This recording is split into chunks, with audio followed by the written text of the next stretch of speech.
y mi asesora fue la doctora Natalia Herrera.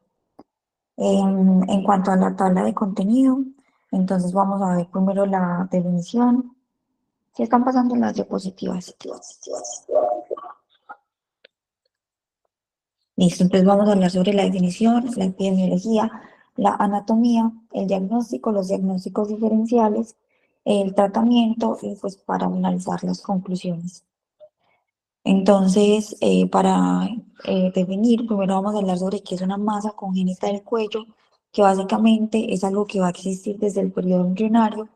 Pueden ser masas o quistes, también pueden ser sólidos de origen vascular y en los niños pues muy rara vez van a ser neoplasias, pero aquí va a ser importante tener en cuenta que el 5% de las neoplasias que se van a ver en los niños van a ser en la cabeza y en el cuello. Y ya el quiste del conducto tirocloso, como tal, va a ser una anomalía también congénita que se va a dar en la línea media del cuello. Y una característica muy importante es que se va a mover con la deglución y con la protrusión de la lengua. Eso va a ser un hallazgo pues súper importante porque si lo vemos al examen físico, pues vamos a decir que posiblemente es un quiste tirocloso, pero que no suceda, que no se mueva con la deglución y con la protrusión, no me descarta tampoco el diagnóstico. En cuanto a la embriología, entonces tenemos pues que en el desarrollo, más o menos en la tercera y en la cuarta semana, lo que va a pasar es que el epitelio del piso de la faringe va a empezar a proliferar y se va a invaginar y eso me va a formar el conducto que sería acá la lengua y este conducto, ¿sí? Posteriormente, esto se va a transformar en el agujero ciego de la lengua y la idea es que este conducto tirocloso sea como el camino que se va a dar para que posteriormente cuando se forme la tiroides que se va a formar en la octava semana, esta descienda y que posteriormente esto oblitere. La idea es que esto se pues desaparezca y como remanente quede el agujero de pues ciego de la lengua. Lo que va a pasar en el quiste tirocloso es que este trayecto va a persistir, no se oblitera y pues por medio de esto es que se puede formar el quiste. Siempre es muy importante conocer cómo fue la migración de la tiroides en cada paciente, porque a veces podemos tener que la tiroides no logra descender, sino que se encuentra en alguna parte del trayecto y esto va a ser importante a la hora de diagnosticar y manejar al paciente. Y algo muy importante también es la relación anatómica que va a tener este conducto tirocloso con el hueso hioides, porque en muchos casos el quiste se va a encontrar adherido a este hueso y eso va a ser fundamental pues a la hora del abordaje quirúrgico. Y el 30% pues del conducto tirocloso se va a encontrar incluso posterior a este hueso y esto pues me va a ayudar también a la importancia pues de entender cómo la embriología a la hora de abordar este tipo de quistes. En cuanto a la epidemiología, entonces va a ser la malformación del cuello más común. Tenemos que el 70% de todas las lesiones congénitas del cuello van a ser un quiste del conducto tirocloso. La mayoría pues van a presentar de manera temprana en las primeras 2 décadas de la vida. Hicieron un estudio retrospectivo entre el 2010 y el 2020, donde se encontró que el 7% de las personas adultas presentaban un quiste tirocloso, incluso sin tener la presentación clínica, y la incidencia del 7, pues la incidencia va a ser del 7% en la población. Normalmente se diagnostica entre los 5,8 años. Generalmente en la primera década pues es que aparecen la mayoría de los quistes y va a ser ligeramente más común en las mujeres que en los hombres con una proporción de 2 a 1. Para recordar un poco la anatomía, pues entonces tendríamos sobre esto la piel, el músculo platisma, y ya luego pues acá encontramos disecados el músculo esternoioideo y el moioideo. Acá también tenemos el músculo esternoioideo, perdón, el sí, esternoioideo. Acá tendríamos el músculo homoioideo, el hueso ioides, y pues recordar el cartílago tiroides, el cricoides y pues la membrana. Y acá pues la tiroides, todas estas son relaciones anatómicas importantes a la hora pues de hablar del conducto tirocloso, porque estos quistes se van a presentar entre la lengua y la tiroides, porque es el trayecto pues normal que realiza este conducto. En cuanto a la clínica, entonces vamos a tener que se va a presentar generalmente como una masa blanda que no duele, son asintomáticos, sino que la mamá nos describe que es un niño que estaba pues sin nada y de la nada le aparece una masa que no es dolorosa y que se va a morir. Se va a mover perdón, de arriba hacia abajo con la protrusión de la lengua y con la deglución, pero como les decía ahorita, si no se mueve no significa que no pueda hacer, pero que se mueva me ayuda a pues, hacer diagnósticos diferenciales con adenopatías, aunque generalmente las adenopatías son más en la región lateral del cuello, o con quiste dermoide que se encuentra en la línea media. Como siempre, pues es fundamental hacer una historia clínica completa, un examen físico y caracterizar muy bien la lesión en cuanto al tiempo, las características pues de la apariencia, los síntomas, si hay varias lesiones o si es una lesión única, si hay dolor o disfagia, más que todo la disfagia asociada a la presentación lingual, porque recordemos que la boca pues va a ser entrada a la vía respiratoria y digestiva, entonces pues en estos casos podría haber un poco de dificultad respiratoria. Menos del 1% se va a encontrar en la línea media, entonces la presentación clásica va a ser encontrarlo pues en toda la mitad del cuello y solo el 1% va a desarrollar malignidad. Otra complicación es que ellos se pueden infectar, incluso esa puede ser la manifestación pues inicial del quiste tiroidoso, además de la masa pues. Se hizo también un estudio retrospectivo entre el 2010 y el 2020, donde se encontraron la frecuencia de la sintomatología. Entonces, la sensación de masa indolora se encontró en el 74,5%, ya la secreción asociada a masa cuando existe una infección va a estar en el 18,6%, sensibilidad y enrojecimiento en el 5,1% y la disfagia, que es mucho más rara, pero como les digo, se asocia más a la presentación intralingual, donde incluso pues podemos tener signos de dificultad respiratoria como el estridor. También puede estar en la región suprarioidea, puede ser tiroideo o supraesternal.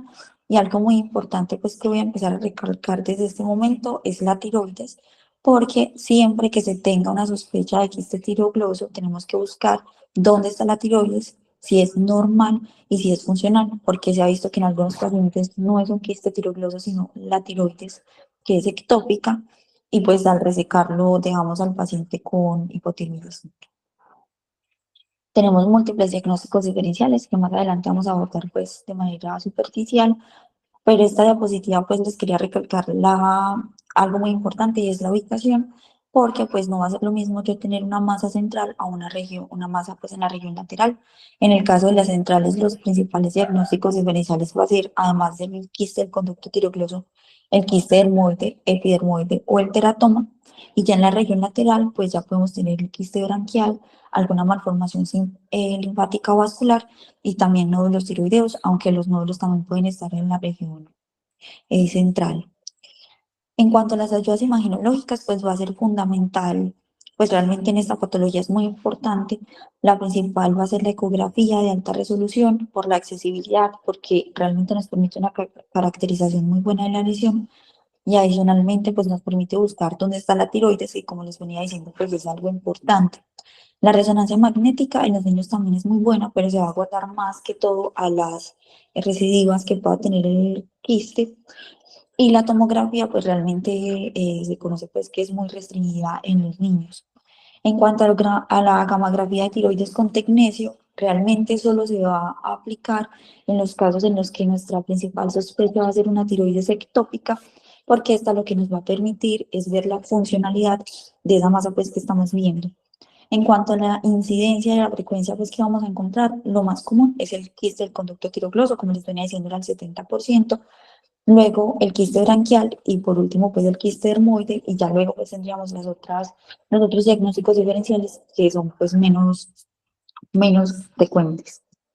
Las anomalías de la hendidura branquial, entonces en la embriología pues van a existir los arcos branquiales, la idea es que ellos se separen y van a estar recubiertos por ectodermo, luego va a seguir el mesodermo y pues en la parte más interna el endodermo. La idea es que estos se fusionen, pero cuando se fusionan de manera aberrante, entonces vamos a tener las anomalías en esta hendidura, que pueden presentarse como quistes, como senos o como fístulas, pero lo más importante es conocer que de acuerdo al tipo de arco branquial que no se fusiona de una manera adecuada, vamos a tener la presentación. Entonces, si es el primer arco branquial, por ejemplo, donde se va a presentar va a ser en el oído externo o incluso en el medio. Si es en el segundo, en el hueso dioides, también en la parte pues mandibular, y el tercero y cuarto pues va a ser muy raro, pero ya va a ser pues inferior al hueso dioides y el manejo va a ser quirúrgico. El quiste epidermoide y dermoide, entonces pues ahí podemos ver la incidencia. Básicamente el epidermoide viene del ectodermo. Importante con este quiste va a ser identificar si se va a encontrar en la línea media, porque ahí tendríamos que buscar disrafismo o si hay extensión intracraneal. Y ya el dermoide, que va a ser es una neoplasia benigna, derivada del ectodermo y el endodermo. En estas imágenes, pues digamos que va a ser más sencillo identificar, pues que no estamos hablando de un quiste del conducto tiroglioso. La dificultad acá en el diagnóstico es cuando se encuentra en toda la línea media de una región, pues que podría ser un quiste del conducto tiroglioso, porque realmente pues es una masa que se ve similar a lo que podría ser un quiste. En cuanto al quiste del timo, entonces pues va a ser del tercer arco branquial. En este no voy a pues hablar mucho, solamente pues que el manejo es quirúrgico, muy importante siempre la sospecha pues diagnóstica. En la tiroides ectópica, entonces esto va a ser una anomalía en la línea media cuando esta está migrando, porque recordemos que ella va a iniciar en la lengua y va a ir descendiendo. Entonces, pues básicamente es porque no desciende bien. Realmente cuando es asintomática, la persona no requiere un manejo quirúrgico. Pues los principales síntomas va a ser que presenta estridor o una dificultad respiratoria, más que todo cuando es más superior, ¿cierto? Más como hacia la lengua. Generalmente se piensa que es un conducto, es un quiste del conducto tiroglioso y ya cuando se hace, por ejemplo, la gamografía, si es que era un diagnóstico diferencial en ese momento, la tiroides ectópica se identifica que es la tiroides. Muy importante decir que cuando la tiroides no se encuentra donde debe estar, probablemente, pues o generalmente las personas van a estar con hipotiroidismo y pues el manejo es quirúrgico, pero si por alguna razón el paciente no se puede llevar a cirugía, también se ha visto que iniciar con levotiroxina, con el reemplazo hormonal, va a disminuir el tamaño porque la va a atrofiar de cierta manera. Esas son todas pues, las zonas donde podemos encontrar la tiroides. Los diagnósticos diferenciales, en esta presentación pues nos importa es que es un diagnóstico diferencial para el quiste tiroglioso y que para el diagnóstico entonces necesitamos el examen físico, la ecografía, ¿cierto? Esto más que todo para cualquier masa que encontremos en el cuello, y ya la gamografía de tiroides con tecnesio, que sí sería solamente cuando este es un diagnóstico diferencial y se utilizaría pues para ver como la actividad. Aquí les traigo la presentación, el igual que vemos pues que ocluye, ¿cierto? De cierta manera la vía digestiva y aérea pues. En cuanto a los teratomas, entonces del 2 al 5% se van a encontrar en la cabeza y en el cuello, se van a diferenciar en si es gonadal o extragonadal, y pues para decir acá que pueden ser inmaduros o maduros y que los maduros pues van a ser estructuras más especializadas, como puede ser la piel, el pelo, la grasa, entre otras cosas. Los hemangiomas infantiles, que van a ser unos tumores vasculares, generalmente ellos van a evolucionar pues solos a los 3 años aproximadamente, porque ellos van a tener inicialmente una proliferación que va a darse más o menos hasta los 12 meses de vida, que es un crecimiento aberrante pues de los vasos, y tal luego inicia su proceso de involución. Acá pues vemos los factores de riesgo que podemos tener pues en cuanto a los niños. En esta imagen, pues obviamente si yo veo esto, no voy a pensar en primera instancia en un quiste del conducto tiroglioso, pero ya si lo encuentro acá en esta región donde puede ser un quiste del conducto tiroglioso, pues ahí es cuando empieza a hacer un diagnóstico diferencial. En cuanto a las malformaciones venosas, pues solo decir que generalmente van a ser de coloración azul o morada, van a estar desde el nacimiento, y pues que mediante la maniobra de Valsalva poniendo al niño en Trendelenburg, pues podemos ver cómo esa masa crece. Y el manejo pues que va a ser multimodal. En las linfáticas, que va a ser una lesión de bajo flujo, que puede ser un macroquiste o un microquiste, macroquiste de más de 2 centímetros y microquiste de menos de 2. Y en esto va a ser importante pues tener en cuenta aquí que en ellas la escleroterapia va a ser pues una muy buena herramienta para el manejo. En cuanto al rhabdomyosarcoma, entonces va a ser el tumor maligno más común en los niños. Ahí tenemos pues la incidencia, los factores de riesgo y pues que no olvidar que los niños también pueden presentar una neoplasia. Esta diapositiva es muy buena porque acá nos pues podemos identificar de acuerdo a la región anatómica cuáles son los diagnósticos diferenciales y pues qué podemos ir haciendo con cada uno, más que todo como para tener como un panorama general. Y ya en cuanto a la histopatología del quiste tirocloso, entonces realmente puede ser variable porque el tejido que va a rodearme el quiste tirocloso va a depender de la ubicación anatómica en la que se encuentre.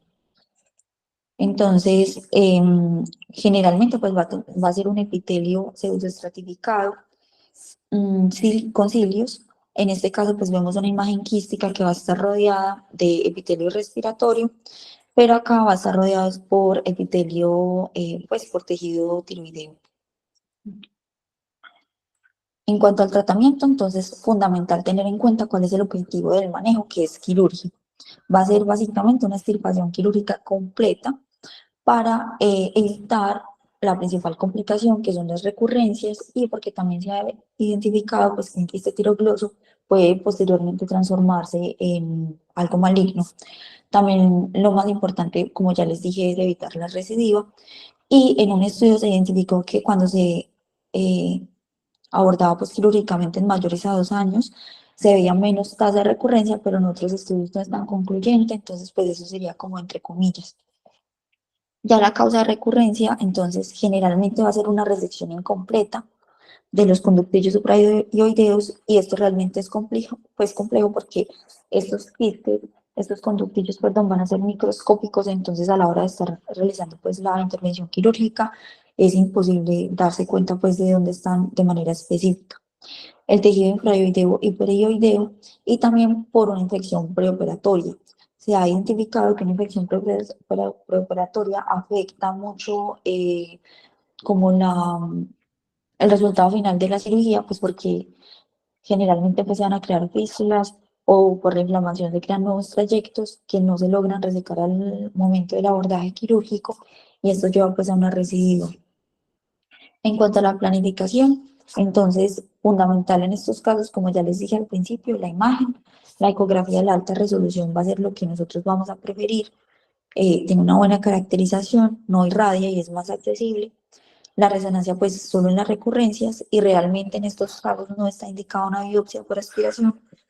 En los niños realmente no es necesaria porque lo que va a tener es baja sensibilidad y especificidad y muy poco valor predictivo positivo, entonces pues realmente no se realiza.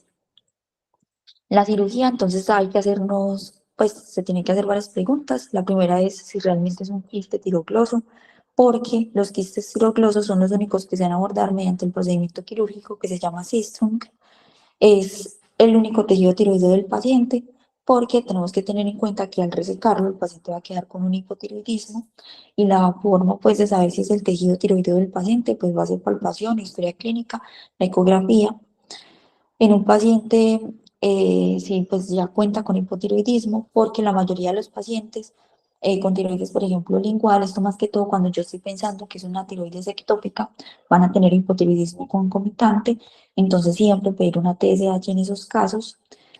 Y si hay degeneración cancerígena, esto se va a identificar, pues se podría identificar en la ecografía por cambios evidentes como una calcificación, pero en caso de que no se vea, muchas veces el diagnóstico diferencial es cuando se envía el tejido, pues lo resecado en cirugía a un estudio histopatológico. Algo importante pues a decir acá es que no va a cambiar el abordaje quirúrgico con que yo esté sospechando que es un quiste, pues algo cancerígeno o un quiste tirocloso. Muy importante entonces lograr escisión completa del quiste y del tracto pues embriológico, que es realmente lo que hace que se genere un quiste ahí, porque así se va a evitar la recurrencia. Y también tener en cuenta que si está pues infectado, no se recomienda drenar, sino esperar pues con un manejo antibiótico. Más adelante les voy a mostrar un estudio como más específico de esto y ya pues posteriormente realizar la cirugía como se ha descrito. Esta cirugía entonces se describió en 1928. Básicamente es resecar, además del quiste, el tracto embrionario y también el cuerpo ioides. Em, la idea pues entonces va a ser resecar justo donde está pues el quiste, se va a hacer una disección. Ahí se van a levantar los colgajos, más o menos pues, para ir, la idea es ir desvistiendo el quiste, por así decirlo, entonces se levantan los colgajos hacia arriba y también se van a mover los músculos infrayoideos que van a estar más largos por el crecimiento del quiste hacia el lateral. Se va a dividir entonces esta, pues como para exponer el quiste de manera vertical y se va a desplazar. Todo eso para lograr la exposición completa del quiste. Se van a ir entonces resecando los músculos miloideo y genoideo. La idea es lesionar pues el nervio hipoglósico y las arterias linguales. Recordar que el cuello es una estructura muy especial porque pues vamos a tener grandes vasos y también parte nerviosa, la vía aérea y la vía digestiva. Se va a disecar entonces el quiste tirogloso. La idea es irlo sacando pues de manera completa y ya pues una vez llegamos al hueso ioides, entonces se va a cortar más o menos de 1 centímetro a cada lado. En los chiquitines, pues entre más chiquito puede ser con unas tijeras fuertes, pues porque va a ser más blando el hueso. Eso va a depender pues de la edad. Ya luego entonces la idea no es identificar de manera específica el conducto tirogloso, porque en diversos estudios se ha encontrado que él tiende a ramificarse de manera diferente en las personas, sino que la idea es quitarlo en bloque y también recordar pues resecarla en la parte lingual. Esto es más que todo pues cuando tenemos una presentación lingual, porque pues la idea es hacerlo con cuidado para evitar afectar el habla de la persona. También importante acá tener en cuenta que para el conducto tirogloso hacia el foramen ciego se debe incidir en un ángulo de 45 grados y pues ya posteriormente pues se va a cerrar por planos y la idea es dejar un drenaje porque pues aquí va a quedar un espacio muerto. En cuanto a la antibiótico terapia posterior a la intervención quirúrgica, pues realmente solo aplica cuando se incide pues por cavidad oral. Cuando se aborda por cuello no se necesita antibiótico posterior a la cirugía. La principal complicación entonces va a ser la recidiva. Se va a presentar en el 5,2 al 33%, donde 1 de cada 10 niños pues, va a presentar esta recurrencia. La infección, entonces, como ya les dije ahorita, va a ser un factor de riesgo para esta recurrencia, pero también hay muchas otras complicaciones, como puede ser la formación de un absceso, lesión, lesión de la vía aérea que me puede llevar a una lesión laringotraqueal, parálisis del nervio hipogloso, entre otras cosas, pero esto se puede evitar logrando pues una sección del hueso ioides cuando se realiza pues entre el vientre anterior digástrico y los cuernos menores. En cuanto al tratamiento del carcinoma del quiste del conducto tirogloso, entonces tener en cuenta que uno, el abordaje quirúrgico va a ser el mismo, y dos, en cuanto a la resección ganglionar, pues que se sabe que se recomiendan múltiples carcinomas. En este caso, pues de un carcinoma en el conducto tirogloso, solamente va a estar indicado en personas mayores a 45 años, cuando es un tumor de más de 4 centímetros, cuando ya hay evidencia de extensión a tejidos blandos y pues cuando se conoce alguna metástasis. Generalmente en los niños no aplica. Este estudio, pues básicamente es para hablar un poco más de qué pasa si un paciente tiene una infección preoperatoria en la región, pues, del quiste. Se incluyeron, pues, niños entre 0 y 18 años con un diagnóstico, pues, histopatológico. Se sabía que era un quiste del conducto tirogloso y entonces presentaron una infección preoperatoria. Se inició con cefalosporinas de primera generación, se dio por 15 días y antes de la cirugía se realiza una profilaxis con antibióticos por 7 días y se espera un mes para la intervención quirúrgica. Se identificó en este estudio que la frecuencia de recidiva en estos pacientes, a pesar de tener una infección preoperatoria, fue menor a los pacientes que no tenían, pues que no habían tenido una infección preoperatoria. En este estudio, pues, se emplea un abordaje diferente a al Systung, que este es el típico, porque se ha visto que Systung tiene mucha recidiva. Entonces, este es un estudio de este año donde se emplea la técnica COMPEL, es un estudio retrospectivo también. Em, Básicamente se plantea que por la incidencia de la recurrencia, entonces se va a emplear pues otro tipo de intervención quirúrgica. En esto lo que va a cambiar básicamente es que en vez de hacer una resección, se hace una divulsión de las partes pues, de cada músculo de manera anatómica por separado y pues esto va a generar que sea más reproducible pues porque cada cirujano va a tener completo conocimiento de la anatomía.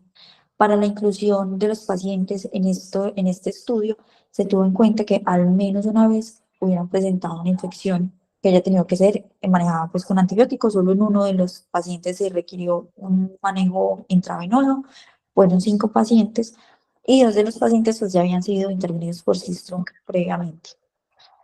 La diferencia, pues, en cuanto al abordaje quirúrgico, básicamente es lo que les digo, no es una disección, sino que se va a ir disecando, pues, músculo por músculo. Y se estudió que el factor principal de riesgo, pues, para la recidiva es una resección incompleta, porque en la descripción quirúrgica de Sistrunk se habla de cómo va a ser el ángulo, que es de 45, se habla de que se debe seccionar el hueso ioides, el diámetro, pero no se menciona cuál es la longitud que se necesita abordar para lograr una resección completa. También se hizo un estudio por parte de Horizonte y también Compel realizó un estudio donde se encontró que había diferentes ramificaciones hacia el hueso dioides. Cada una encontró pues diferentes milímetros asociados, pero pues importante tener en cuenta entonces que no en todas las personas va a ser igual.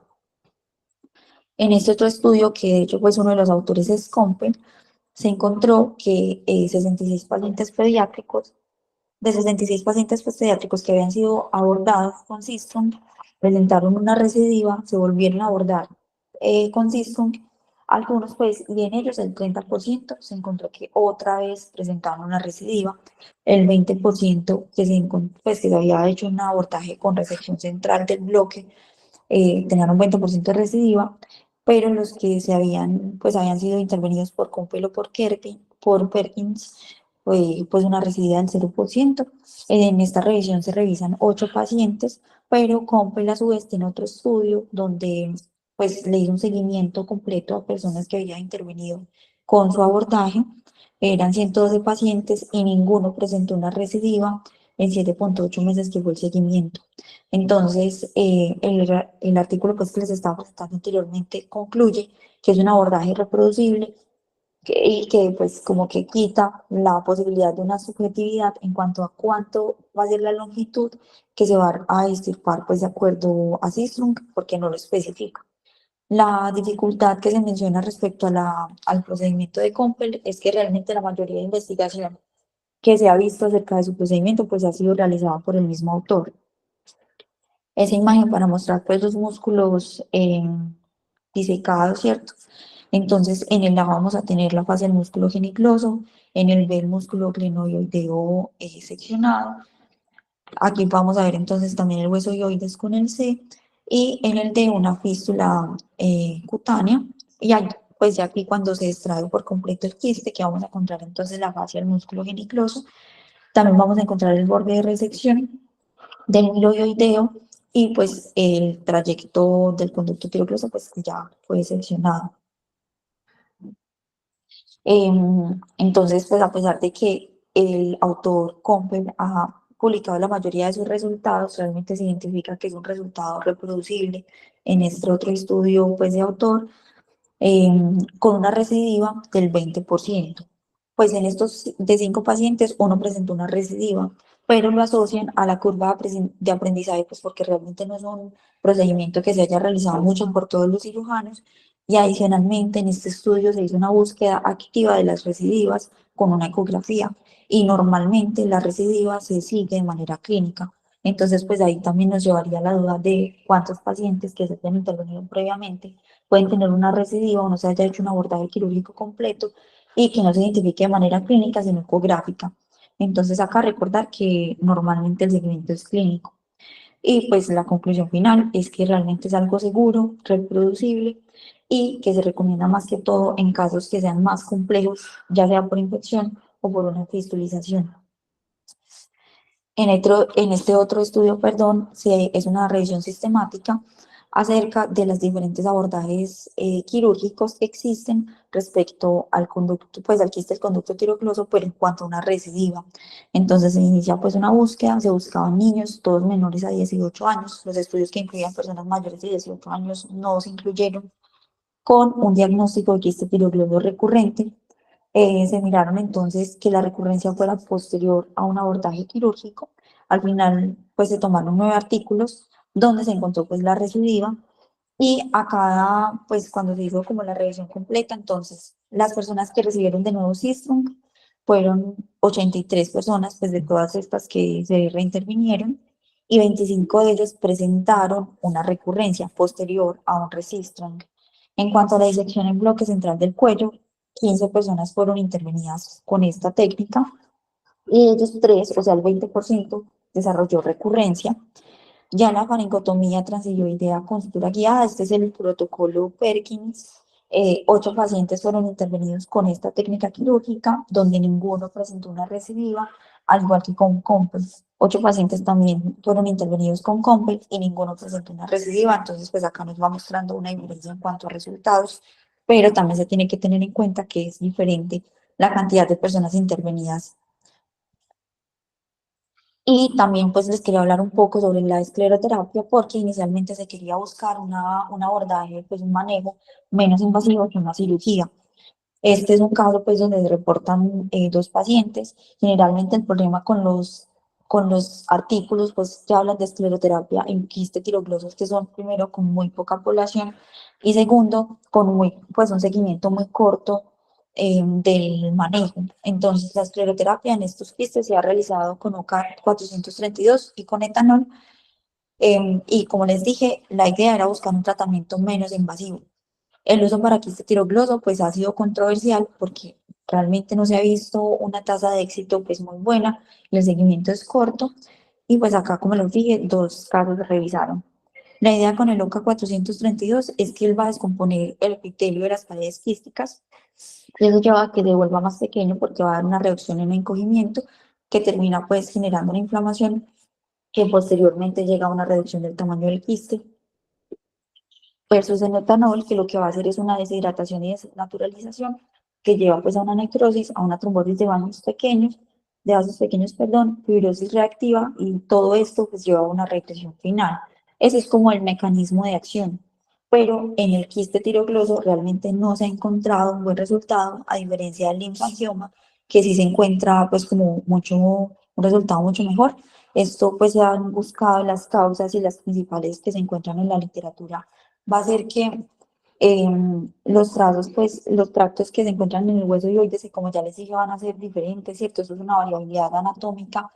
eh, como son múltiples, es difícil que la escleroterapia logre llegar a cada uno de los vasos y con uno que quede, pues con uno de los trazos que quede de conducto del quiste tirogloso, basta para que pueda haber una recidiva.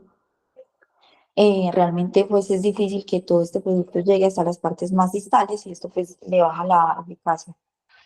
También otra complicación, pues otra dificultad para que la escleroterapia no sea funcional en este tipo de quistes es que el líquido va a ser más denso, entonces no permite su aspiración y pues esto lleva a que no se pueda sacar de manera completa.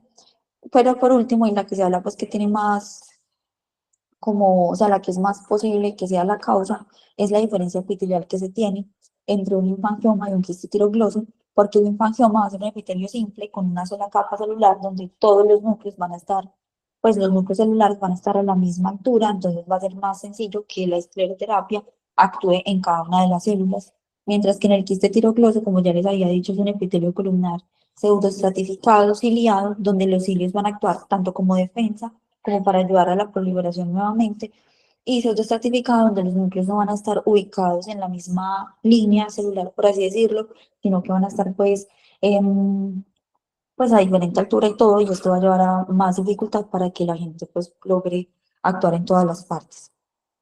Ya pues para concluir, entonces fundamental una historia clínica, un examen físico completo, tener en cuenta pues que esto me va a llevar a una mayor sensibilidad en cuanto al diagnóstico, una prontitud en cuanto al abordaje quirúrgico y esto va a ayudar a que sea menor la posibilidad de que ese quiste tirogloso se infecte o que posteriormente desarrolle una malignidad.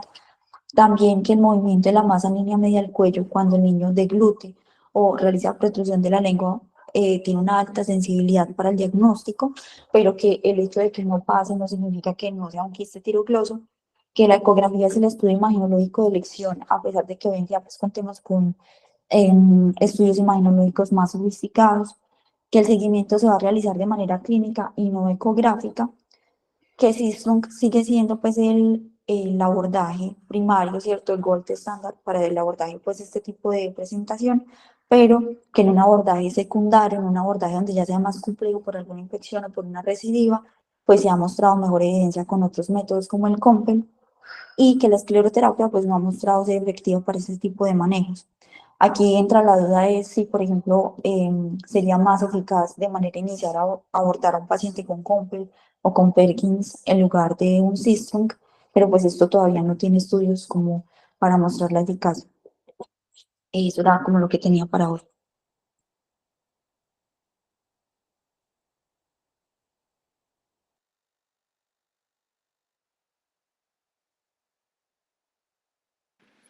Hola, doctora Gaby. Bueno, definitivamente, aunque es un tema que es un tema que podríamos decir del que ya se tiene como todo definido, hiciste una búsqueda muy amplia y un seminario muy completo. Te felicito porque realmente lo presentaste muy bien y nos mostraste pues algunos puntos de controversia que como cirujanos pediátricos a veces nos cuestionamos. Por ejemplo, qué imágenes son las mejores para abordar de manera inicial un paciente con un quiste tirogloso. Y creo que quedó claro que en realidad la ecografía, y solo en caso de que la ecografía no evidencie una tiroides normal, tanto en posición como la presencia de ella misma, pues deberíamos pensar en otras imágenes un poco más avanzadas. Eh, También todos nos hemos visto como enfrentados al temor de la recurrencia y definitivamente los pacientes que más infecciones tienen son los que más recurren y pues los que no se hace como un procedimiento muy reglado o muy completo, incluyendo la resección de la región central del hueso dioides. Bueno, yo creo que hiciste un seminario muy bueno, yo te felicito de nuevo y no sé si alguno pues, de los compañeros tiene alguna duda o alguna pregunta. Gracias, profe. Doctora, buenos días. Eh, el quiste tirogloso, como bien lo mencionaste, es un motivo de consulta relativamente frecuente en la población pediátrica. Eh, de acuerdo con la conclusión de la ecografía con mejor ayuda diagnóstica, pero tener en cuenta que la ecografía es operador dependiente. Lamentablemente, muchas veces nos llega a consulta pacientes con ecografías que no son de buena calidad. Entonces, ¿qué termina pasando? Que hay otros diagnósticos diferenciales que reportan como quiste tirogloso, como otras lesiones quísticas de la línea media, como es el caso del quiste dermoide o incluso de una ránula. Entonces, definitivamente de acuerdo con la ecografía, pero es operador sensible. Entonces, lo ideal es que sea una ecografía bien hecha, ojalá un radiólogo pediátrico que tenga paciencia con el niño, que pueda explorar la tiroides, que pueda pedirle al niño que haga deglución para ver si la lesión sube y baja o se moviliza durante el acto deglutorio. Entonces es demasiado importante la ecografía, pero también que confiemos en la persona que hace la ecografía. Eh, También a veces, lamentablemente, cuando nos llegan quistes tiroglosos sobreinfectados, ahí entonces tenemos otro dilema, ¿verdad? A veces tenemos niños que les solicitan tomografía, les irradian el cuello. En lo personal, yo soy cada vez más resistente a tomografía de cuello en lesiones benignas, porque acuérdense que ahí está la tiroides y una de las principales causas de cáncer de tiroides es la radiación y tiene una asociación muy fuerte. Entonces, en lo menos posible en esa fase aguda. Entonces, yo te quiero hacer una primera pregunta, tú lo mencionaste, pero creo que es importante para todos. ¿Qué hacer cuando me llega por consulta, por urgencias, perdón, por urgencias, un quiste tirogloso sobreinfectado? ¿Lo debo drenar? ¿No lo debo drenar?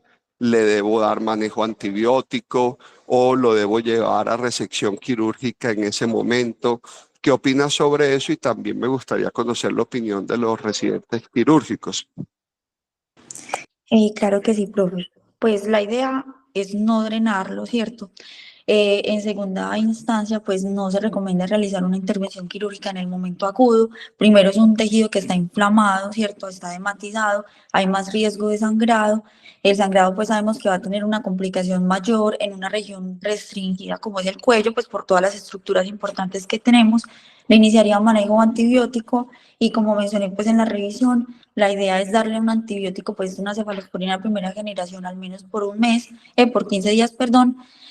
Programar, obviamente, realizar si todavía no tiene el diagnóstico, entonces una vez mejore el cuadro agudo, pues entonces empezar los diagnósticos diferenciales, enviarle una ecografía, como usted bien dice, con alguien pues que en el que confiemos que la realice de una manera adecuada, pero realmente pues el manejo quirúrgico de manera inicial pues no sería lo recomendable.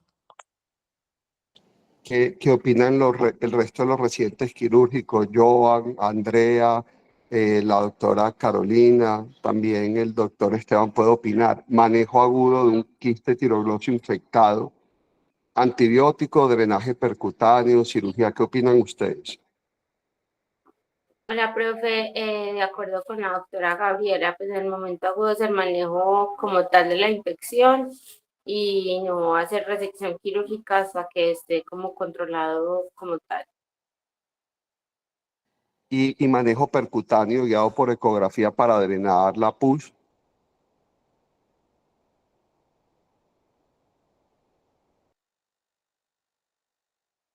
Profe, la verdad, yo no tengo ni pues que se puede, pues que sea de utilidad. No sé si alguno más tenga otra opinión.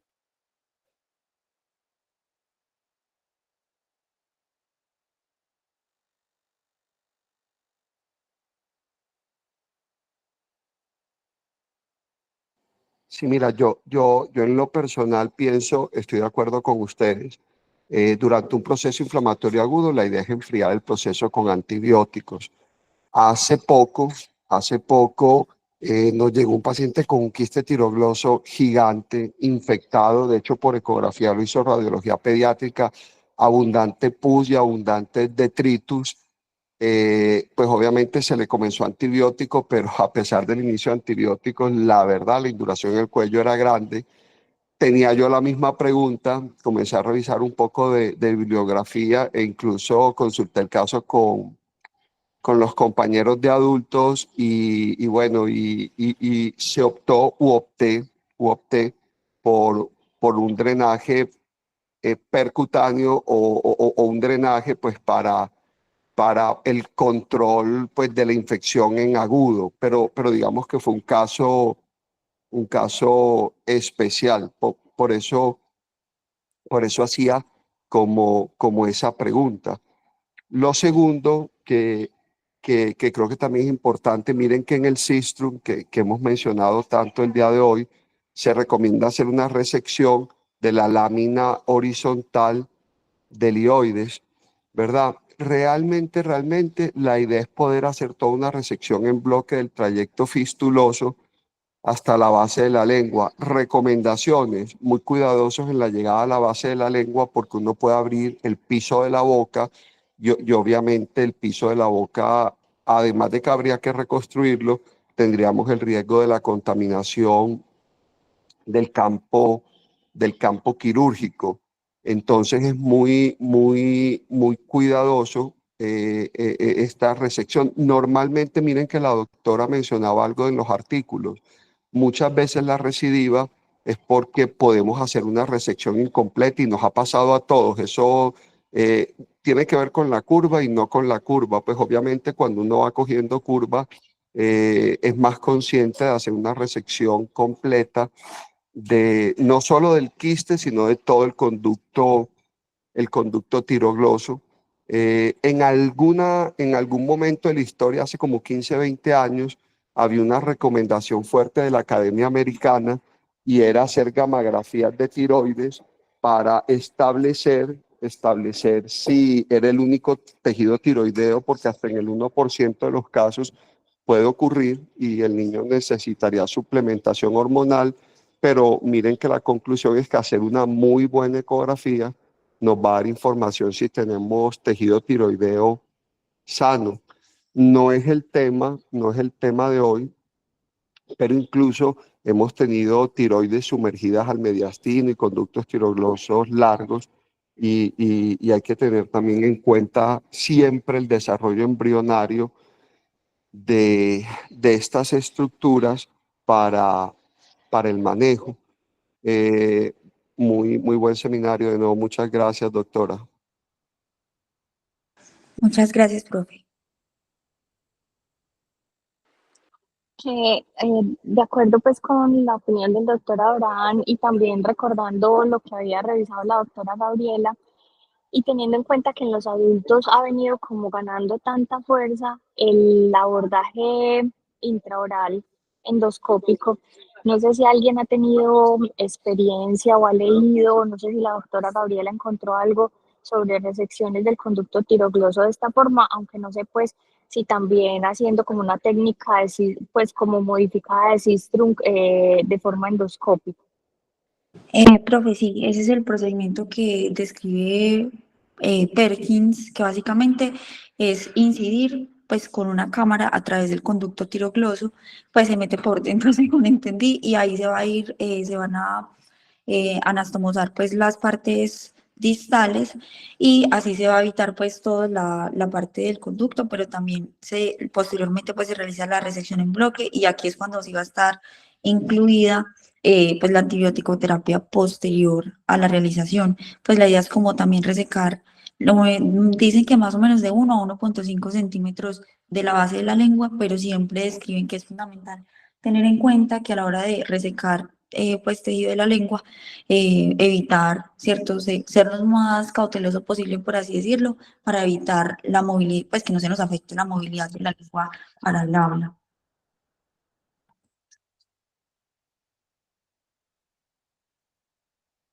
Sí, definitivamente no tengo experiencia y tampoco pues es un tema que haya profundizado de forma endoscópica, pero está muy bien, doctora Gaby, muchísimas gracias.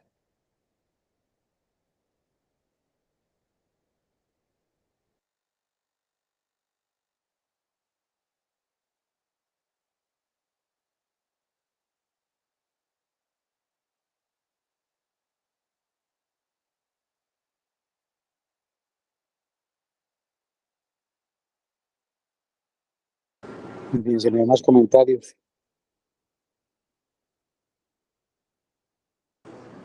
vamos a presentar la última complicación.